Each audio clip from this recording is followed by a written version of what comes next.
Right then, time for one last Analyst hat-trick before the final international break of the season.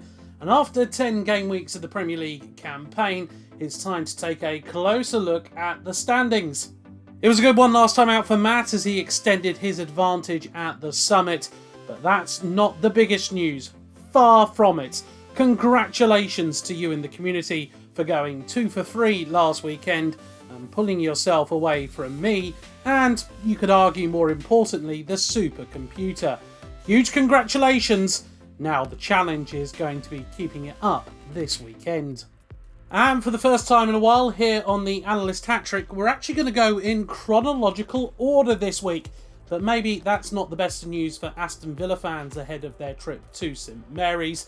You see, Aston Villa in their last 13 matches away in the top flight on a Friday.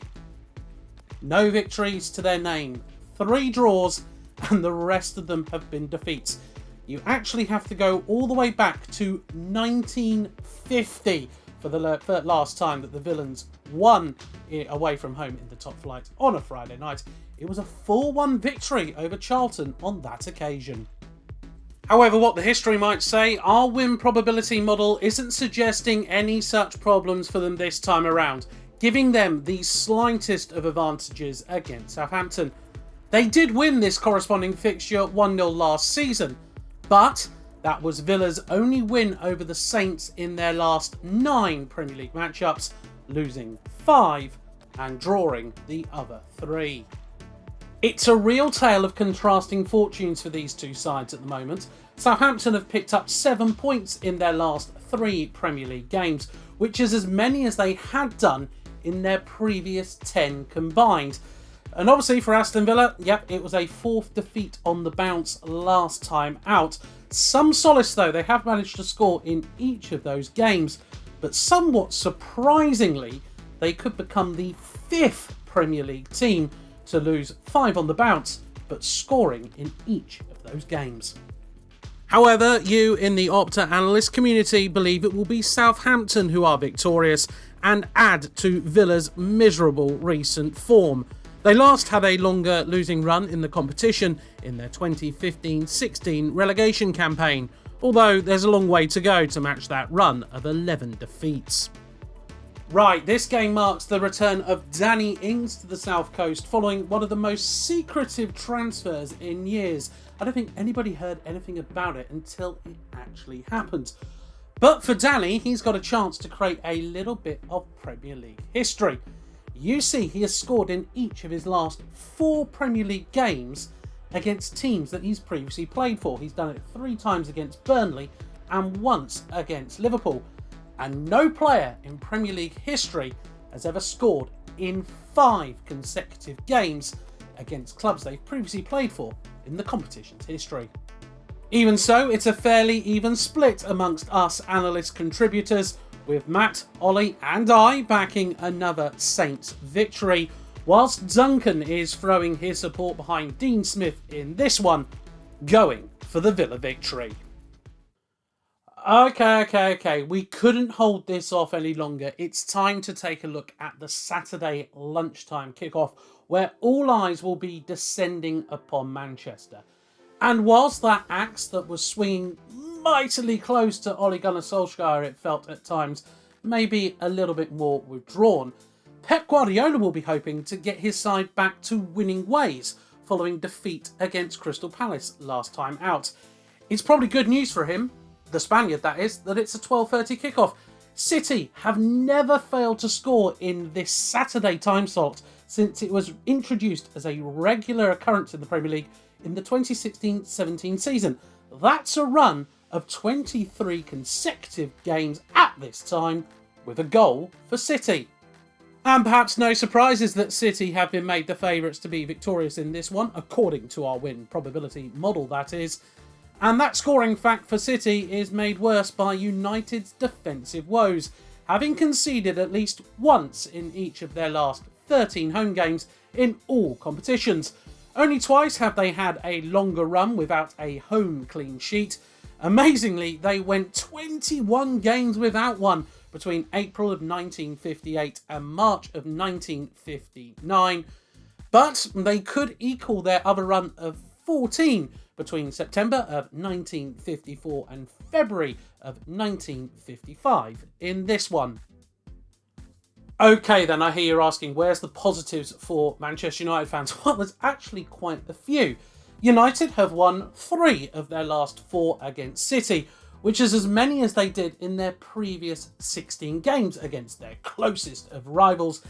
And despite what I said about Manchester's defensive woes, it's not the same against Guardiola's team, with 3 consecutive clean sheets against the Citizens in the Premier League. So it doesn't seem like it could be a dead cert for a City win, right?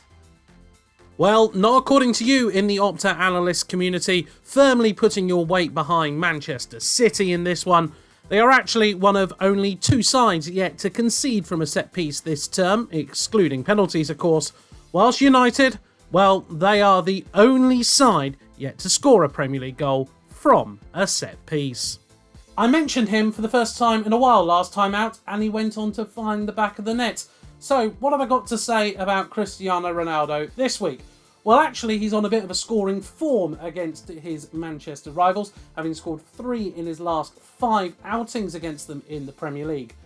But he does hold a bit of unwanted history when it comes to this fixture. You see, there have been 8 red cards in the 48 derby matches in the Premier League, and Ronaldo is the only man to have been sent off twice in these fixtures, having been dismissed in January of 2006 and November of 2008. I'm not surprised though that us analyst contributors have pretty much given this as a clean sweep for City, but Duncan is backing United to at least get a draw, and it is worth bearing this in mind. Solsjkaer has won 4 of his 8 meetings with Guardiola in all competitions, the best win rate of any manager to face the Spaniard at least 5 times. A very split weekend of games across the Premier League means there's only 4 games taking place during the rest of Saturday, but look how close our win probability model is putting the game between Crystal Palace and Wolverhampton Wanderers, the hosts just being given the edge, and don't be surprised if the winner comes in the second half for the Eagles, having scored the highest proportion of their Premier League strikes this season in the second 45 minutes, with 11 of 13 goals this season coming in such a time frame. However, it's much more clear-cut where we are looking for success when it comes to the games involving Chelsea, Brighton and Brentford. Yep, quite heavy favourites there, aren't they? So on to Sunday's matches, and another game that our win probability model is expecting to be a tight one, even though in recent times Leicester have really enjoyed their trips up to Ellen Road, having won 4 of their last 5 games against Leeds in their home city, which is as many as they did in the previous 16 such trips. And Leicester will also be hoping to make it 3 in a row at Leeds for the first time in their history. And according to our win probability model, they will do so. But look how tight it is. It's a hair breadth between the 2 sides. Leeds were actually victorious the last time the 2 sides met, that coming at the King Power Stadium, and they could secure back-to-back wins over the Foxes for the first time since 1999. Goals aren't a problem for Leicester City at the moment. They have scored in each of their last 12 away Premier League matches, with only Liverpool on a longer current run at 15. But it's at the other end where Brendan Rodgers has some problem. Only Watford and Newcastle are on a current longer run without a clean sheet in the competition. Leicester's last game without conceding a goal in the Premier League came on the opening day when they were 1-0 victors over Wolves. I expected this one to be a lot tighter, but you in the Opta Analyst community are plumping for a Leicester win, even though they have lost 7 of their last 14 Premier League games. Their previous 7 defeats in the competition came over a run of 29 matches. One man who will be hoping for a happy homecoming in Yorkshire is Jamie Vardy. He scored in each of his last 5 away Premier League appearances in the county, and he could join Harry Kane in doing so in 6 consecutive Premier League games with a goal here. Meanwhile, Leeds' hopes rest on Rafinha. Not only has he created the most chances with 18 this term, he has also had the most shots with 32 and completed the most dribbles with 26 of any player for the Whites so far this season. Oh, and he's also scored 4 of their 10 goals too, so quite a pivotal player. As expected, with the win probability model so tight, every possible result has been chosen amongst us analyst contributors, and some of us, me, have been incredibly lazy in picking the draw and well and truly sitting on the fence in this one. It's a smorgasbord of action on Sunday, although nothing really for our win probability model to get its teeth into, with Tottenham, Arsenal and Liverpool favoured to be victorious. Antonio Conte re-entering the Premier League with perhaps a friendly fixture.